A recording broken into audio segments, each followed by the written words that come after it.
Halo Pak Camat, setiap Selasa jam 9 sampai 10 pagi. Hanya di Realita FM, ragam hiburan dan informasi.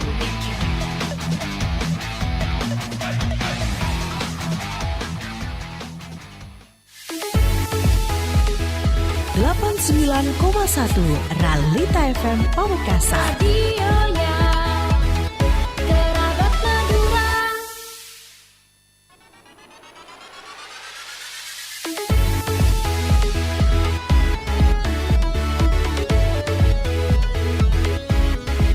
Beragam hiburan, beragam informasinya.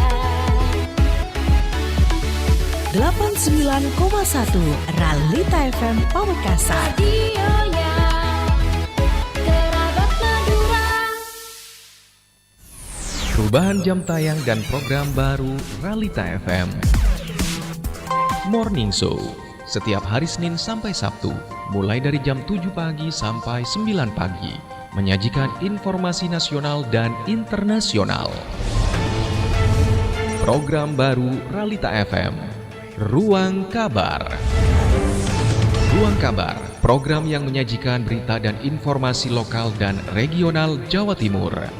Ruang Kabar, mulai jam 9 pagi sampai 11 siang, setiap hari Senin sampai Sabtu. Untuk hari Selasa, program Halo Pak Camat, dan untuk hari Jumat, Halo Polisi. Program Fakta, Favorit Kita, pindah jam tayang dari jam 11 sampai jam 1 siang. Dan Oleh-Olang, pindah jam tayang dari jam 1 siang sampai jam 4 sore. Oleh-Olang juga menyajikan segmen karaoke dari jam 3 sampai jam 4 sore. Simak terus 89.1 Realita FM, ragam hiburan dan informasi.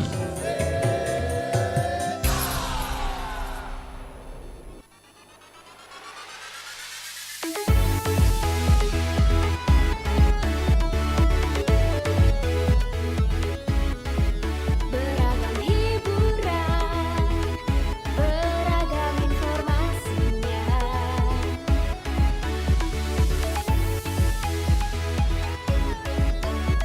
Radionya kerabat Madura.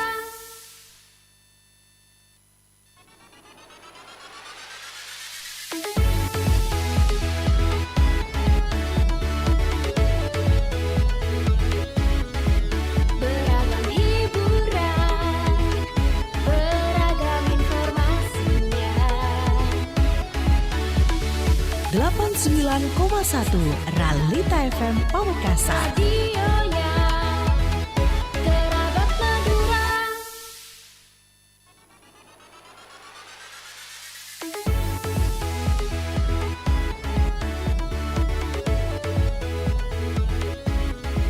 Beragam hiburan, beragam informasinya.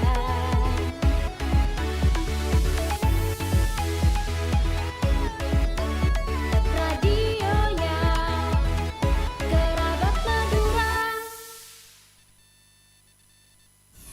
Perubahan jam tayang dan program baru Realita FM. Morning Show, setiap hari Senin sampai Sabtu, mulai dari jam 7 pagi sampai 9 pagi, menyajikan informasi nasional dan internasional. Program baru Realita FM, Ruang Kabar. Ruang Kabar, program yang menyajikan berita dan informasi lokal dan regional Jawa Timur. Ruang Kabar, mulai jam 9 pagi sampai 11 siang, setiap hari Senin sampai Sabtu. Untuk hari Selasa, program Halo Pak Camat, dan untuk hari Jumat, Halo Polisi. Program Fakta, Favorit Kita, pindah jam tayang dari jam 11 sampai jam 1 siang. Dan Oleh-Olang, pindah jam tayang dari jam 1 siang sampai jam 4 sore. Oleh-Olang juga menyajikan segmen karaoke dari jam 3 sampai jam 4 sore. Simak terus 89.1 Realita FM, ragam hiburan dan informasi.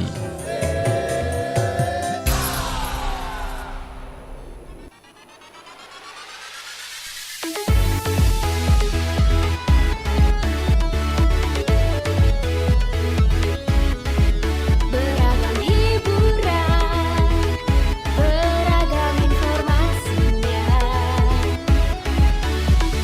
89,1 Realita FM Pamekasan. Radionya Kerabat Madura.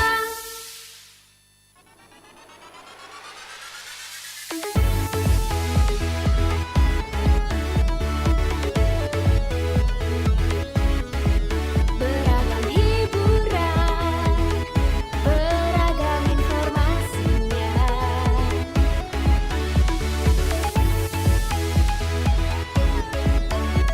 Radionya Kerabat Madura.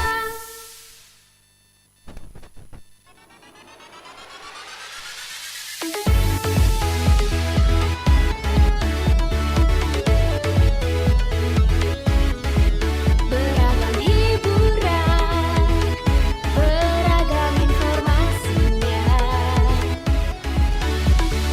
89,1 Realita FM Pamekasan. Radionya Kerabat Madura. Halo Pak Camat. Halo Pak Camat, program unggulan Realita FM mengupas tuntas program unggulan 13 kecamatan, menghadirkan camat se-Kabupaten Pamekasan. Halo Pak Camat, setiap Selasa jam 9 sampai 10 pagi, hanya di Realita FM, ragam hiburan dan informasi.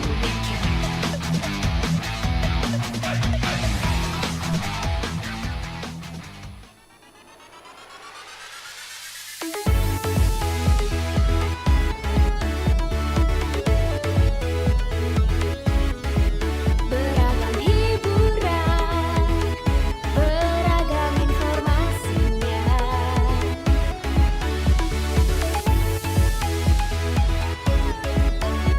Radionya Kerabat Madura.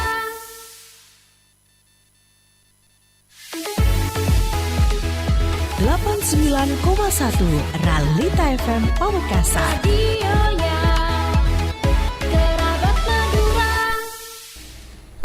Assalamualaikum warahmatullahi wabarakatuh. Selamat pagi kerabat Realita dimanapun kerabat Realita berada. 89,1 Realita FM, ragam hiburan dan informasi. Kembali menyapa kerabat Realita di hari ini Kamis 27 Juli 2023. Dan kali ini di program talk show akan membahas mengenai kerja cerdas bebas cemas bersama Ibu Anita Ardiana selaku Kepala BPJS Ketenagakerjaan Cabang Pamekasan dan Bapak Hafidz Indra Bahtiar selaku Manajemen Representatif. Dan untuk kerabat Realita yang ingin bertanya-tanya mungkin atau konsultasi ya Ibu seputar BPJS Ketenagakerjaan, bisa langsung di layanan telepon kami di 0878 15891 atau di room chat live streaming kami di YouTube Realita Official atau frekuensi kami di 89.1 Realita FM, ragam hiburan dan informasi. Dan sebelum kita mulai ke beberapa pertanyaan untuk BPJS Ketenagakerjaan, kita sapa terlebih dahulu kedua narasumber kita pada pagi hari ini. Assalamualaikum. Waalaikumsalam warahmatullahi wabarakatuh, Mbak Nisa. Apa kabar nih? Alhamdulillah. Alhamdulillah, iya. Sehat. Alhamdulillah sehat. Bapak Ibu, kali ini kita akan membahas mengenai kerja cerdas bebas kerja keras bebas cemas. Oke. Dan ini merupakan jargon gitu ya dari BPJS Ketenagakerjaan, tapi banyak sekali yang salah kaprah Bapak Ibu tentang apa sih perbedaan dari BPJS Ketenagakerjaan dan juga BPJS Kesehatan. Mungkin dari Ibu Anita. Baik. Terima kasih banyak Mbak Nisa waktunya. Jadi memang kita sama-sama depannya BPJS ya, kerabat Realita. Jadi mungkin dari para pendengar jadi bingung nih, di saat ada nama BPJS, ini BPJS yang mana? Kesehatan atau Ketenagakerjaan? Karena sebenarnya kami adalah dua lembaga negara yang berbeda. Jadi kalau BPJS Kesehatan itu mereka melindungi mulai dari bayi sampai dengan orang tua. Tapi hanya fokus di kesehatan. Misalnya ada yang sakit, bisa ke rumah sakit atau ke puskesmas terdekat seperti itu. Nah, kalau di BPJS Ketenagakerjaan, yang kita lindungi adalah hanya pekerja. Jadi tenaga kerja saja. Nah, dan kita pelindungannya itu ada 5 program. Kita ada jaminan kecelakaan kerja, jaminan kematian, jaminan hari tua, jaminan pensiun, dan jaminan kehilangan pekerjaan. Kalau di BPJS Kesehatan mungkin kalau sakit bisa berobat, tapi kalau sudah meninggal dunia ya sudah terhenti sampai di situ. Tapi kalau di BPJS Ketenagakerjaan, jika misalnya ada yang mengikuti program lengkap kami, itu bisa dinikmati atau dimanfaatkan di saat ada resiko kecelakaan kerja. Bisa menggunakan fasilitas kesehatan puskesmas rumah sakit yang sudah bekerja sama, namanya PLKK atau Pusat Layanan Kecelakaan Kerja, yang sudah bekerjasama dengan BPJS Ketenagakerjaan. Di situ bisa berobat sampai dengan sembuh. Dan kalau misalnya, mohon maaf nih, ternyata meninggal dunia, itu kita tidak terputus seperti BPJS Kesehatan. Ada santunan yang akan kami berikan kepada ahli waris, sehingga manfaatnya bisa dinikmati di saat hidup. Tadi kalau misalnya ada risiko kecelakaan kerja, atau kalau misalnya sudah ikut jaminan hari tua, ada tabungan, sudah tidak bekerja lagi, bisa diambil untuk saldo tabungannya. Nanti kalau misalnya sudah mencapai pensiun, sudah ikut program pensiun, bisa juga menikmati jaminan pensiun. Nah, di saat sudah meninggal pun, ini putra-putri, anak-anaknya, dan istri keluarga yang ditinggalkan juga bisa masih mendapat manfaatnya. Kalau misalnya yang tadi, kecelakaan kerja, bisa mendapat 48 kali upah, dan kalau misalnya meninggal dunia karena sakit dapatnya 42 juta. Sehingga sebenarnya kalau di kami yang kita lindungi adalah tenaga kerja tapi komprehensif, mulai dia bekerja keluar dari pagar rumah sampai nanti tadi selesai melakukan pekerjaan, dan jika misalnya tadi dia ada risiko meninggal dunia masih ada untuk yang ditinggalkan gitu, Mbak. Oke, baik. Mungkin ada tambahan dari Bapak Hafidz? Oh iya, sedikit menyampaikan, untuk kantor kita berbeda ya Bu ya. Iya, jadi betul. BPJS Ketenagakerjaan sama BPJS Kesehatan itu berbeda kantornya para pendengar sekalian. Jadi kantor kami sekarang sudah pindah di Ruko Bani Residen Jalan Joko Tole. Kalau BPJS Kesehatan di Jalan Raya Panglegur. Karena kami berbeda instansi maka berbeda kantor. Jadi para pendengar sekalian jangan sampai salah kantor. Nanti Salah masuk. Jauh-jauh ke Panglegur ternyata mengurus BPJS Ketenagakerjaan untuk pencairan, itu saja. Oke, baik. Jadi itu yang sudah beberapa Ibu sampaikan juga termasuk beberapa programnya juga. Tapi mungkin bisa dirinci Bu tentang apa saja sih program dari BPJS Ketenagakerjaan? Ya, oke. Karena memang program kita banyak ya, Mbak ya. Jadi ini para pendengar biar tidak bingung ya. Jadi kita ini ada namanya program, kan kita termasuk jaminan sosial. Jaminan sosial itu bagaimana ya fungsinya? Jadi kalau misalnya ada resiko sosial yang terjadi, entah itu kecelakaan atau meninggal dunia, itu yang ditinggalkan, yang ada resiko berkurangnya pendapatan atau hilangnya pendapatan, itu bisa ada jaring pengamannya dari BPJS Ketenagakerjaan. Bagaimana bentuknya? Yang pertama yang tadi program jaminan kecelakaan kerja. Nah, di saat kita bekerja, ini kan kita ada yang beberapa sektor ya, ada yang di bawah perusahaan yang penerima upah, dan ada juga yang dia bekerja sendiri, yang bukan penerima upah. Nah, ini yang pekerja-pekerja yang bekerja sendiri itu sekarang bisa menjadi peserta BPJS Ketenagakerjaan juga. Jadi pendengar sekalian, kalau ada program BPJS Ketenagakerjaan, nah itu mindsetnya tidak hanya untuk yang dia kerja di perusahaan atau di pabrik atau yang dapat gaji tiap bulanan, tidak seperti itu. Karena untuk BPJS Ketenagakerjaan dia melingkupi termasuk yang pekerja-pekerja informal. Jadi kalau misalnya ada kerabat Ralita yang bekerja misalnya jadi petani, pedagang, nah nelayan, itu juga bisa jadi peserta BPJS Ketenagakerjaan. Kemudian seperti apa yang didapatkan? Yang pertama, kecelakaan kerja nih. Jadi misalnya kalau saya lihat di sini kan banyak sekali petani tembakau ya. Pamekasan ini gudangnya tembakau sepertinya. Nah, dari petani tembakau berangkat dari rumah menuju ke sawah. Kemudian nanti misalnya di sawah, di saat misalnya bercocok tanam itu kena arit, kena cangkul, kena bajaknya, kegigit ular. Nah, termasuk juga nanti kembali lagi ke rumah. Dan aktivitas yang sehubungan dengan pekerjaan petaninya. Misalnya dia mau beli pupuk nih.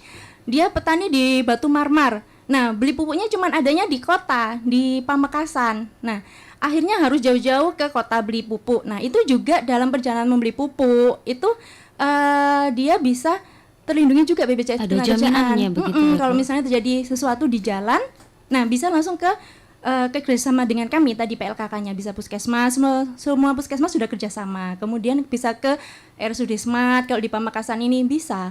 Nah, kemudian juga misalnya dari pengolahan setelah panen tembakonya diolah dan di situ kan pasti pengolahannya menggunakan mesin dan sebagainya. Nah, di saat katakanlah ada, mohon maaf nih ya, pengolahan tersebut jarinya masuk mesin. Nah, itu juga termasuk resiko kerja. Dan selain pengobatan ditanggung sampai dengan sembuh, kalau misalnya ada cacat, misalnya ada jarinya terputus, nah itu juga ada santunan cacat tersendiri kepada tenaga kerja tersebut. Dan misalnya sudah selesai hasil panennya mau dibawa ke pasar atau ke didagangkan gitu ya. Nah, itu juga ada resiko kerja di situ. Jadi ruang lingkup kecelakaan kerjanya untuk sektor informal itu sangat luas. Dan selain tadi saya sampaikan diobati sampai dengan sembuh, nggak keluar biaya lagi, dan ada juga santunan cacat. Kalau misalnya butuh ambulan, kita juga tanggung transportasinya. Selama nggak masuk kerja, dapat surat dokter, nah itu kita ganti gajinya. Kalau untuk yang bukan penerima upah ini kita beri ganti gajinya 1 juta per bulan. Dan kalau misalnya ternyata mohon maaf nih dari kecelakaan kerja tadi ada yang kondisinya sampai dengan meninggal dunia, maka ada santunan 48 kali upah. Jadi kalau yang bukan penerima upah untuk sektor informal tadi, untuk santunan JKK-nya kurang lebihnya 70 juta serta yang paling penting ini beasiswa, Mbak. Beasiswa kita berikan untuk 2 orang anak. Mulai dari dia TK sampai dengan nanti dia selesai kuliah. Jadi tiap tahunnya itu diberikan oleh BPJS Ketenagakerjaan. Setelah rapotan silakan bisa ke kantor cabang kami. Kita bisa berikan beasiswanya sampai nanti selesai sarjana. Tapi apabila meninggal ini ya Bu ya? Iya. Betul. Semoga aja enggak ya. Iya. Cuman tadi kalau misalnya tidak meninggal dunia ada manfaat tadi. Dia bisa berobat sampai dengan sembuh, nggak perlu keluar biaya lagi. Nah, kalau misalnya tadi yang sampai dengan kuliah itu 174 juta beasiswanya kita berikan. Sehingga kan kita kalau misalnya seperti itu tetap masa depan anak-anak terjamin ya. Nah, itu tadi untuk kecelakaan kerja. Kemudian yang kedua untuk jaminan kematian. Jadi kalau jaminan kematian itu kami menjamin meninggal dunia tanpa sebab apapun. Tidak ada hubungannya dengan kerja. Entah itu mungkin udah lama sakitnya, kemudian jadi peserta kami, ternyata sebulan kemudian tiba-tiba meninggal dunia. Mungkin beliau sudah punya sakit jantungnya lama. Kami tidak melihat dia sudah punya histori sakit apa tidak. Yang jelas dia meninggal dunia tanpa sebab apapun. Kita berikan santunannya 42 juta untuk ahli waris. Dan tetap dapat beasiswa. Kalau misalnya dia minimal 3 tahun kepesertaan, dapat beasiswa juga. Sama dengan yang tadi. Oke. Dan ini hanya untuk ketika penanganan medis saja ya Bu ya? Untuk jaminan itu? Betul. Ya, kecelakaan kerjanya saat tadi dia kecelakaan penanganan medisnya, Mbak. Nah, kalau yang kematian tadi santunan itu ahli warisnya. Itu yang 2 program dasar. Jadi kecelakaan kerja dan kematian itu adalah 2 program dasar di BPJS Ketenagakerjaan. Nah, untuk yang ketiga itu adalah jaminan hari tua. Jaminan hari tua ini sifatnya tabungan. Nah, tabungan yang bisa diambil nanti kalau sudah tidak bekerja kembali. Jadi di BPJS Ketenagakerjaan ini ada yang sifatnya bisa diberikan kalau ada resiko, kalau ada kecelakaan atau ada meninggal dunia. Nah, akan kita berikan santunannya, tapi ada juga yang akan pasti kembali kepada para pendengar, peserta. Nah, tadi yang sifatnya tabungan tadi. Nanti kalau misalnya sudah ikut programnya lengkap, nah untuk bukan penerima upah ini kan memang ada 3 program tadi, kecelakaan kerja dan kematian, itu hanya 16.800 1 bulan. Jadi kalau misalnya rokok sekarang mungkin 1 bungkusnya kurang lebihnya 30.000 ya Mbak ya. Kalau hitung-hitungan ya Bu. Iya, 1 bungkusnya 30.000. Kalau perlindungan BPJS Ketenagakerjaan nggak nyampe 1 bungkus rokok ini Mbak. Nah, makanya itu ini sangat terjangkau karena kita memang dari pemerintah juga, tapi dengan manfaat tadi yang sedemikian luasnya. Kalau misalnya dari Bapak Ibu sekalian juga saya juga pingin ini menabung juga. Monggo bisa ikut yang program JHT. Jadi kalau yang 3 program lengkap itu hanya 36.800. Dan bedanya kami nabung di BPJS itu beda dengan nabung di bank. Kalau mungkin nabung di bank dibiarkan tabungannya nanti setelah 6 bulan kemudian uangnya dari 500.000 tiba-tiba jadi 300.000 gitu ya. Kepotong biaya admin dan sebagainya.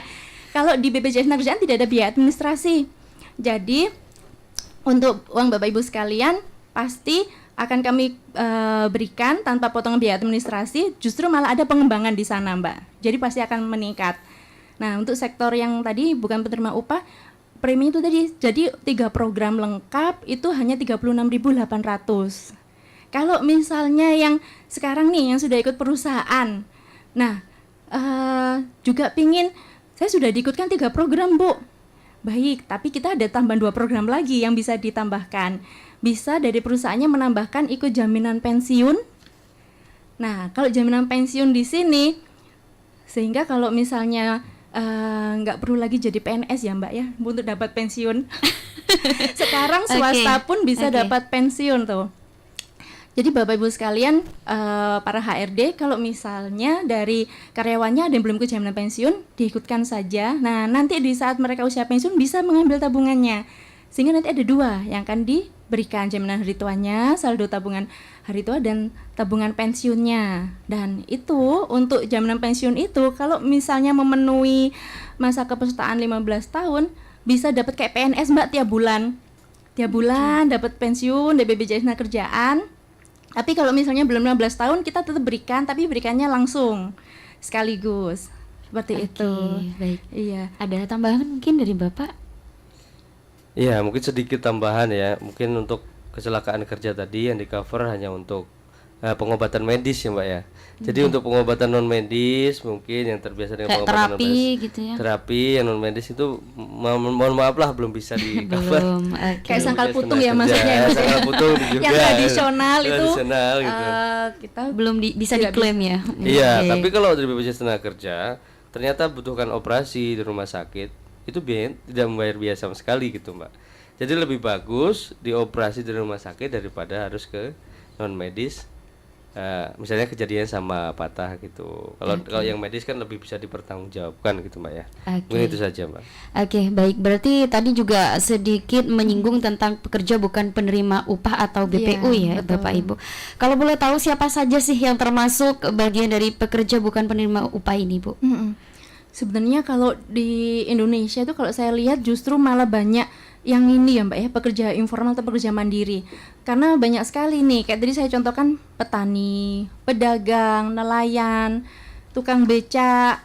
Nah, mungkin juga kayak toko-toko yang kelontong itu, nah itu juga bisa termasuk bukan penerima upah. Jadi dia memang tidak menerima gaji secara bulanan seperti itu kan. Dia punya usaha sendiri, wira swasta. Nah, itu masuk semua dalam sektor bukan penerima upah. Gitu. Oke, jadi ini sebenarnya penting banget untuk diikutin ya. Sebenarnya Betul. program-program ini cukup membantu.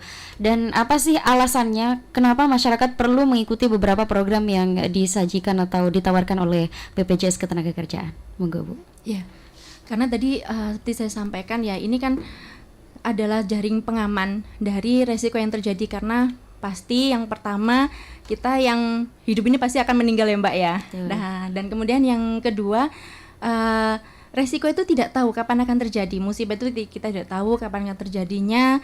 Tiba-tiba di saat ada resiko itu kalau misalnya kita tidak terdaftar di BPJS Tenagakerjaan, otomatis kita juga harus siap dengan biaya. Entah itu biayanya kecil ataupun besar, itu yang pertama akan bisa mengganggu dari perekonomian keluarga. Kemudian yang kedua, jika tidak ada tabungan yang mencukupi istilahnya, nah itu juga nanti di saat kita meninggal dunia tidak ada lagi yang bisa dijadikan tumpuan. Tulang punggungnya sudah tidak ada tabungan. Nah pasti juga akan masa depan anak-anak ini juga dalam ketidakpastian. Nah oleh karena itu BPJS Tenagakerjaan ini kan sebenarnya kita ini dari pemerintah punya program bagaimana masyarakat ini jangan sampai masuk ke dalam kemiskinan ekstrim. Nah, pekerja-pekerja yang saat ini tadi saya sampaikan bukan penerima upah, yang mungkin penghasilannya tidak tentu dengan premi yang sangat kecil tadi. 3 program itu meliputi kecelakaan kerja, kematian dan hari tua hanya 36.800 yang insya Allah terjangkau ya Mbak ya. Kalau misalnya dibandingin bungkus rokok ya sama kayak 1 bungkus lah ya kalau program lengkap. Itu sebulan kalau rokok cuma dapat 1 hari, kadang aja 1 hari butuh 2 bungkus ya. Nah itu tadi. Tapi kalau misalnya terjadi resiko apapun itu dalam bekerja maupun meninggal dunia, nah jadi para pekerja ini sudah tenang karena tidak akan keluar pembiayaan untuk pengobatannya. Kemarin saya kebetulan dari Surabaya, jadi ada ojek. Kalau di sana kan Gojek sangat sangat masif sekali.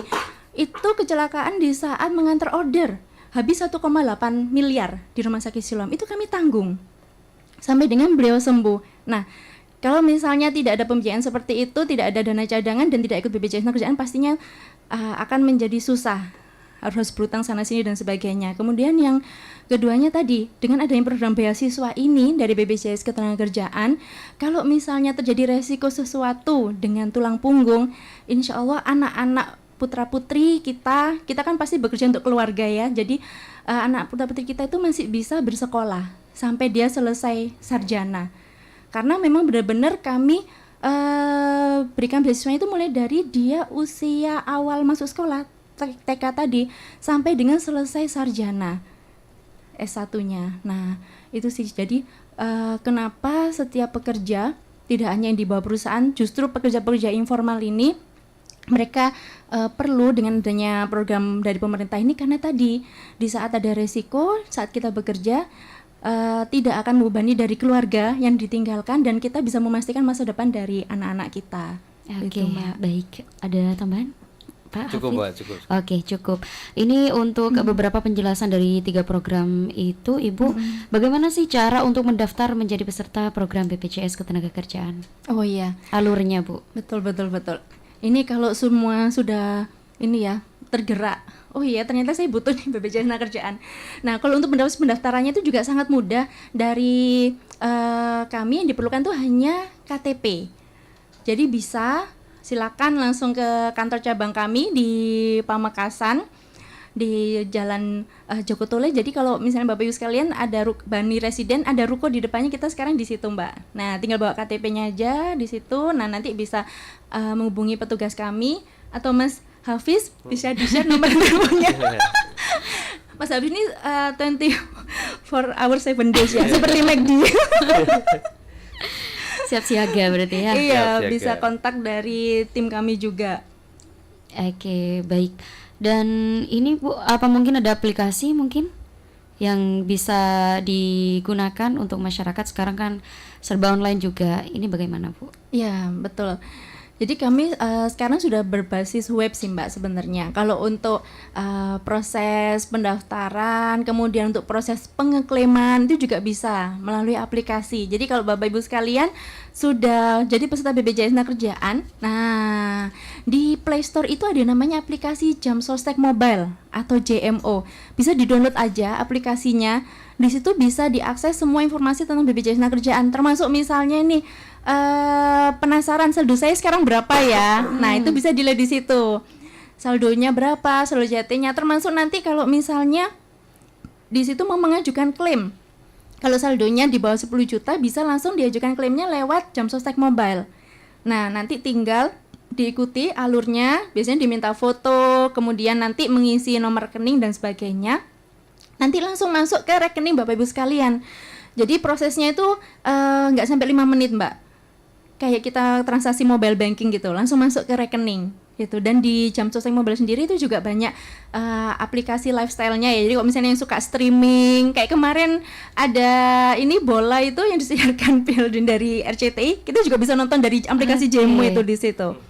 Termasuk juga di situ ada dana siaga. Jadi kalau misalnya ada yang butuh-butuh uang daripada pinjam-pinjol, nah kita ada di situ aplikasi dana siaga. Persyaratannya ada di situ, bagaimana tidak memotong dari saldo JHT, dan itu aman karena kita sudah bekerja sama dengan bank yang sudah ada di aplikasi dana siaga tersebut.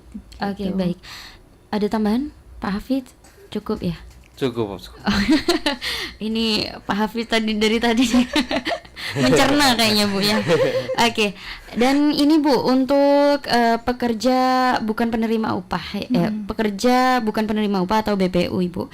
Dan dia ingin mengklaimkan atau misal JHT atau JKK-nya. Ini persyaratannya seperti apa Bu?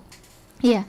Kalau untuk JHT tadi bisa melalui aplikasi JMO langsung kalau saldonya di bawah 10 juta. Kalau misalnya saldonya di atas 10 juta, nanti silakan datang ke kantor cabang kami.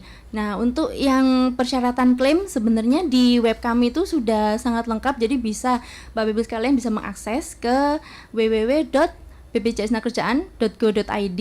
Nah, di situ ada persyaratan klaimnya. Kalau untuk yang JHT masuknya ke Lapak Asik. Jadi lapasik.bpjsketenagakerjaan.go.id. Nah, kalau untuk JKK, nah nanti di situ juga ada formulir yang bisa dilengkapi, bisa diunduh juga dari web, termasuk juga kelengkapannya apa saja. Nah, nanti kalau misalnya sudah lengkap bisa langsung dibawa ke kantor cabang kami. Atau kalau misalnya bingung, ya gini aja, Bapak Ibu sekalian bawa data yang dimiliki apa, setidaknya KTP, kartu peserta, seperti itu nanti bisa ke kantor cabang kami. Ini ada CS yang akan melayani sesuai dengan kebutuhannya. Gitu. Oke, kiranya berapa lama untuk mengklaimkan itu Bu? Biasanya? Jadi kalau dari kami proses berkas lengkap sih nggak lama sih Mbak. Kurang lebihnya mungkin 7 hari kerja kita sudah bisa langsung proses untuk ininya, klaimnya. Oke, baik. Ada tambahan, Pak Hafid? Mungkin itu saja, Mbak. Oke, kita akan kembali hadir. Kerabat jangan kemana-mana. Tahu stay tune di 89.1 Realita FM, ragam hiburan dan informasi.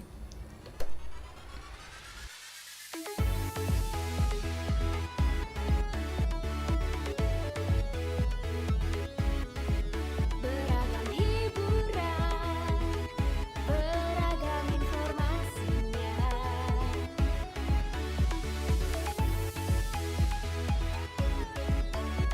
Radionya Kerabat Madura.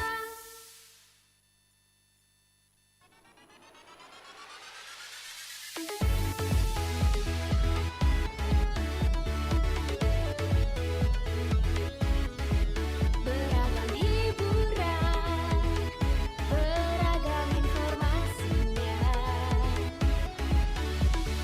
89,1 Realita FM Pamekasan. Radionya Kerabat Madura. Halo Pak Camat. Halo Pak Camat, program unggulan Realita FM mengupas tuntas program unggulan 13 kecamatan, menghadirkan camat se-Kabupaten Pamekasan. Halo Pak Camat, setiap Selasa jam 9 sampai 10 pagi, hanya di Realita FM, ragam hiburan dan informasi.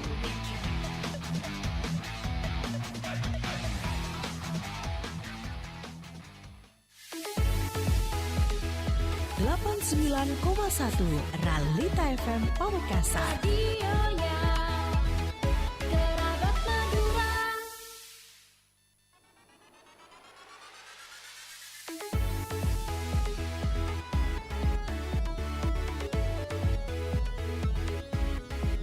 Beragam hiburan, beragam informasinya.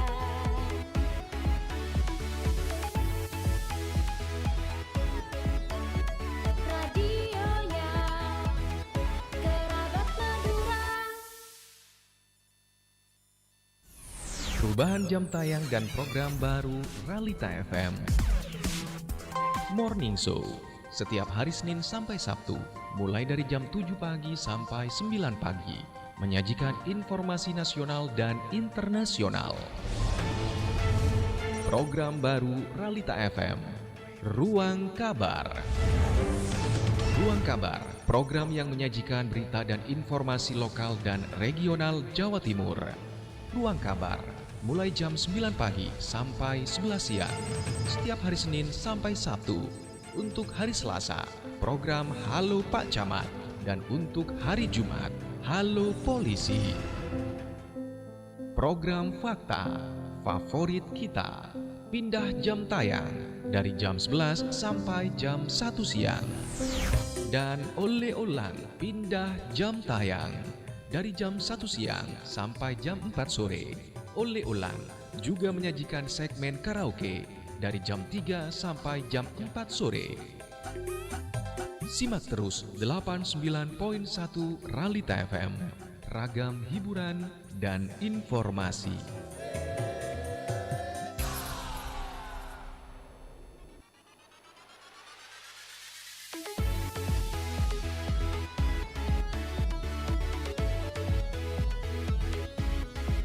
Beragam hiburan, beragam informasinya. 89,1 Ralita FM Pamekasan. Radionya kerabat Madura.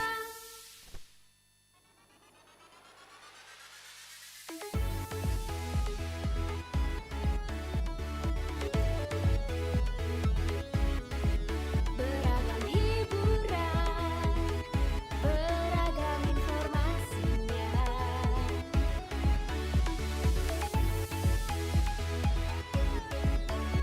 Radionya kerabat Madura.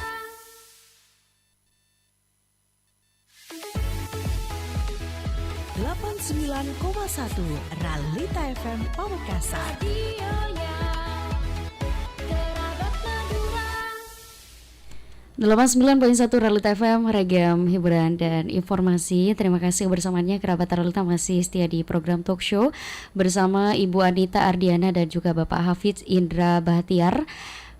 Yang kali ini kita membahas mengenai kerja keras bebas cemas. Gimana, masih semangat nih? Oh, semangat pasti. Semangat banget ini. Apalagi banyak pertanyaan ya dari pendengar nih. Iya, betul. Tapi sebelum ini Bapak Ibu ini akan membahas tentang bagaimana sih cara masyarakat memperoleh JHT? Oke. Yang jelas yang pertama ini caranya adalah jadi peserta dulu ya Bapak Ibu ya. Jadi peserta dulu BPJS Kerjaan tadi saya sampaikan. Kalau Bapak Ibu sekalian sudah ikut di perusahaan, nah biasanya kan dibantu dari HRD-nya. Tapi kalau misalnya yang tadi nih, saya sektor informal Bu, saya nggak ikut di perusahaan, saya pedagang, saya cuman asongan kayak gitu, nggak apa-apa. Tadi seperti saya sampaikan, bawa aja KTP-nya ke BPJS Ketenagakerjaan Pamekasan. Nah nanti bisa disampaikan di situ, saya mau ikut 3 program. Kecelakaan kerja, kematian dan hari tua tadi kan 36.800. Nah nanti kalau misalnya sudah tidak bekerja lagi, mau diambil tabungannya silahkan. Cara ngambilnya gimana? Cara ngambilnya ya cukup tadi tunjukkan aja KTP, kemudian kartu BPJS Kerjaan. Nah untuk formulirnya bisa diisi di kantor. Nah kalau misalnya sudah selesai wawancara, kita bisa langsung proses. Itu kalau misalnya yang mau manual. Tapi ada yang lebih simpel lagi, lewat aplikasi Jemu tadi. Nggak usah datang ke kantor cabang kami, masuk aja ke Play Store, download aplikasi Jam Sostek Mobile-nya, isi data di situ, kemudian nanti tinggal setelah masukkan nomor rekening, masuk langsung ke rekening Bapak Ibu sekalian untuk saldo JHT-nya, seperti itu. Atau kalau misalnya tadi ada yang cara ketiga melalui website kami, bisa ke lapasik.bpjsnakerjaan.go.id kalau saldonya di atas 10 juta. Tapi kalau di bawah 10 juta, yang paling mudah tadi dengan aplikasi Jam Sostek Mobile, karena bisa langsung dari rumah ya. Kalau sekarang memang era digital Serba ini kan digital. ya. Iya, betul. Sehingga kami juga berusaha memudahkan bagi para seluruh peserta juga untuk menerima haknya. Oke, baik. Dan tadi membahas juga mengenai 3 program itu, ketiga-tiganya sih apa sih, apa manfaat dari ketiga program tersebut, Ibu? Sehingga masyarakat perlu dan mungkin penting untuk mengikuti BPJS Ketenagakerjaan khususnya di 3 program tersebut. Iya, betul. Jadi tadi seperti saya sampaikan, kalau untuk bukan penerima upah ini yang pekerja-pekerja informal, kita kan sudah ada resiko nih di saat kita bekerja ya. Kadang juga tidak terpikir, oh ternyata iya ya, saya juga bisa dilindungi oleh BPJS Ketenagakerjaan. Nah, kalau misalnya ikut program lengkap yang tadi kecelakaan kerja, kematian dan hari tua, sudah tidak perlu khawatir lagi di saat mau berangkat kerja. Kalau ada risiko apapun itu bisa langsung ke rumah sakit kerjasama kami tanpa keluar biaya. Dan mohon maaf kalau misalnya terjadi sesuatu dengan Bapak Ibu sekalian, entah meninggal dunia karena kecelakaan kerja atau kematian, meninggal karena sakit, nah itu bisa langsung berikan ke ahli warisnya untuk santunannya. Serta tadi kalau untuk jaminan hari tua ada saldo tabungan, misalnya masih sehat, seger waras, kemudian ternyata saya mungkin lagi bangkrut nih, kemudian saya ada tabungan di BPJS Ketenagakerjaan. Nah, ini bisa diambil, setidaknya mungkin bisa jadi tambahan modal usaha atau untuk mencukupi kebutuhan sehari-hari sambil Bapak Ibu sekalian juga merintis usaha yang baru, kayak gitu Mbak. Oke, baik. Ini kayaknya Pak Hafidz harus jawab nih tentang manfaat mengikuti 3 program tersebut. Iya, sedikit berbagi ya kepada pendengar sekalian bahwa BPJS Ketenagakerjaan itu fasilitas yang disediakan oleh negara gitu. Fasilitas, jadi BPJS Ketenagakerjaan ini adalah penyelenggara jaminan sosial resmi untuk seluruh masyarakat pekerja di Indonesia. Jadi kami resmi dasarnya undang-undang. Jadi fasilitas ini bisa diikuti untuk pekerja informal, itu hanya membayar minimal 16.800. Bisa mendapatkan jaminan kecelakaan kerja dan jaminan kematian. Nah, alangkah sayangnya kalau para pekerja itu tidak tahu gitu bahwa seluruh pekerja, misalnya pedagang, petani, buruh, sopir, misalnya peternak, pokoknya seluruh pekerja ya Bu ya, yang halal-halal Yang penting halal gitu ya. ya, yang penting halal, rezeki halal untuk keluarga, itu bisa mengikuti BPJS Ketenagakerjaan minimal 16.800. Jadi ketika meninggal dunia, ahli waris yang kita tinggalkan, misalnya kita meninggal dunia, itu ahli waris bisa mendapatkan 42 juta. Manfaatnya 42 juta itu sebenarnya banyak. Selain pertama, mungkin kalau ada hutang bisa untuk membayar hutang, peninggalan hutang. Yang kedua, misalnya tabungan untuk haji. Kan misalnya kita senang ya kalau kita meninggalkan keluarga itu, tapi misalnya yang kita tinggalkan bisa haji, bisa mendoakan kita juga ketika kita meninggalkan bisa. Dan yang ketiga adalah manfaatnya adalah beasiswa. Nah, beasiswa ini jika peserta semuanya bisa mengikuti program BPJS Ketenagakerjaan minimal 3 tahun, ketika meninggal biasa pun akan mendapatkan beasiswa untuk 2 orang anak yang ditinggalkan. Kan kita senang ya kalau anak kita bisa sekolah sampai kuliah. Ya, Tapi nggak senengnya itu karena ditinggalkan. betul. Tapi kalau sudah waktunya kita dipanggil oleh Allah Subhanahu wa taala, maka yang kita tinggalkan itu kita bersyukur kalau anak-anak kita bisa sekolah. Anak-anak kita bisa meneruskan perjuangan kita yang belum sempat kita teruskan atau belum sempat kita capai. Karena zaman sekarang minimal pekerjaan yang bisa didapatkan mungkin kalau sudah lulus S1 itu lebih mudah ya Mbak ya untuk mendapatkan itu. Nah, ini sekali lagi ini fasilitas negara yang bisa dinikmati seluruh masyarakat, dan alangkah sangat ruginya kalau masyarakat pekerja itu nggak tahu bahkan tidak mengikuti. Mungkin itu saja ya Mbak ya. Karena ada batasan umur 60 tahun minimal pertama kali mendaftar. Jadi sebelum 65 tahun, mohon maaf, 65 tahun. Jadi sebelum kita sakit, sebelum kita sudah mencapai 65 tahun, alangkah bagusnya kalau kita sudah mengikuti BPJS Ketenagakerjaan. Oke. Kalau boleh tahu untuk iurannya bisa dibayar lewat kanal apa saja, Bu? Kalau untuk iurannya itu kita banyak sekali kanal pembayarannya, bisa dari Indomaret, kemudian juga bisa dari M-Banking, kita bisa kantor pos juga. Jadi sebenarnya untuk pembayaran iuran itu sangat dekat dengan masyarakat ya, karena kan untuk posisi kantor pos, kemudian bank-bank himbara, selain non himbara juga bisa. Nah itu kan juga bisa dijangkau oleh masyarakat itu. Oke, baik. Dan ini mungkin kita ke beberapa pertanyaan di room chat Realita Official, Ibu, dari akun yang bernama Anak Rumahan. Bagaimana sih cara mendaftar di aplikasi JMO, Ibu? Monggo. Oh baik, anak rumahan yang seringnya di keluar rumah mungkin ya. Bukan anak kantoran, Bu. Iya. Jadi kalau untuk daftar aplikasi JMO sangat mudah sekali. Dari Play Store tersebut bisa langsung klik JMO atau Jam Sostek Mobile. Nah, nanti akan keluar aplikasinya, bisa langsung diinstal. Nah, nanti dari aplikasi JMO itu kita akan diminta untuk memasukkan identitas pribadi, dimasukkan sesuai dengan kolom-kolomnya. Nah, berikutnya bisa langsung menikmati fitur-fitur yang ada di sana seperti dari saya sampaikan. Tapi yang pertama memang sebelum download untuk aplikasi JMUM-nya daftar jadi peserta dulu ya, anak rumahan ya. Karena kamu harus memasukkan nomor kartu BPJS Tenagakerjaannya juga. Kalau belum jadi peserta, nggak ada yang bisa dimasukkan berarti. Oke, baik. Ada beberapa persyaratan di awal begitu ya, Bu? Iya, betul. Kemudian ada dari akun Arif Darmawan.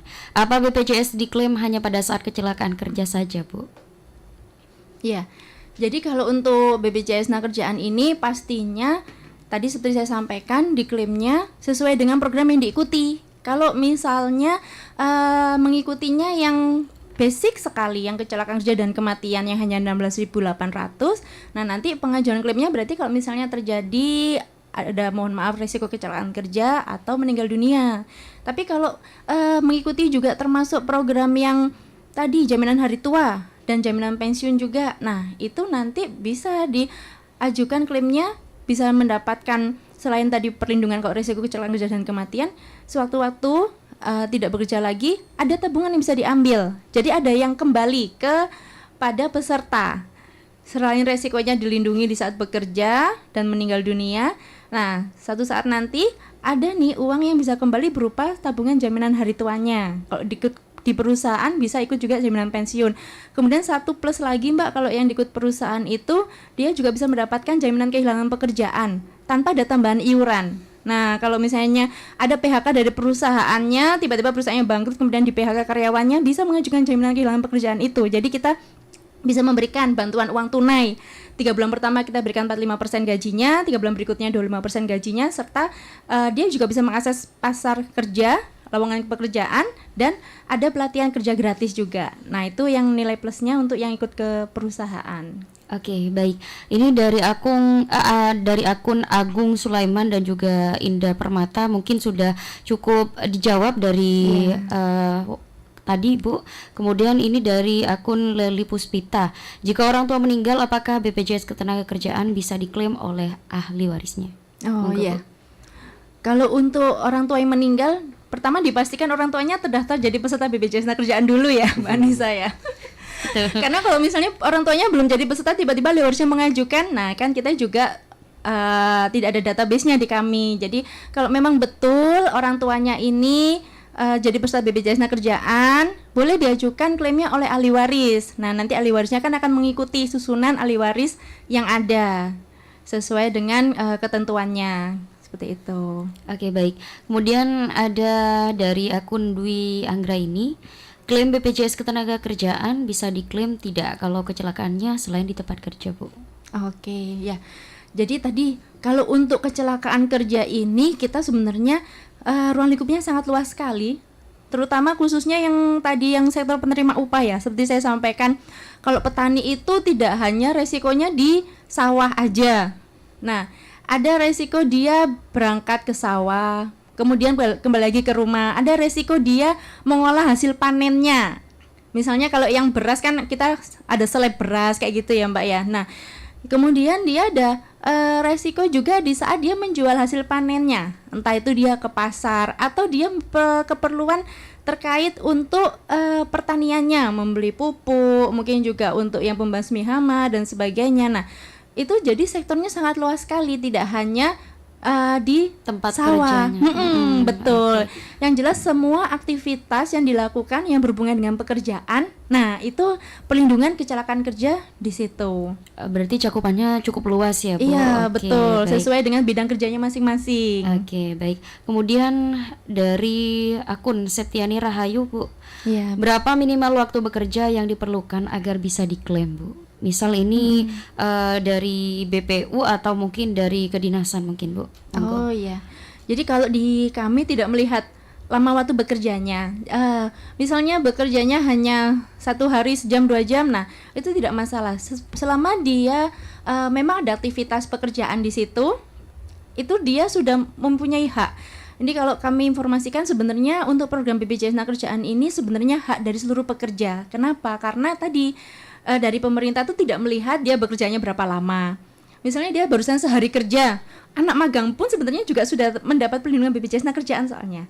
Jadi siswa magang, kerja praktek, nah mereka kan sudah belajar bekerja ya. Nah itu mereka juga dapat perlindungan BPJS Tenagakerjaan yang kecelakaan kerja dan kematian tadi 16.800 tadi. Jadi di BPJS Tenagakerjaan karena kita memang program dari pemerintah tidak melihat dia berapa lama bekerjanya. Kemudian yang kedua juga tidak ada seleksi apakah dia sakit sebelumnya dan sebagainya, tidak ada. Gitu. Nah, batasannya mungkin tadi hanya disampaikan oleh Mas Hafiz di saat pendaftaran awal umurnya belum 65 tahun. Jadi kalau misalnya sekarang mungkin yang sudah 64 cepet-cepet daftar ya Bapak Ibu. Karena itu pendaftaran awal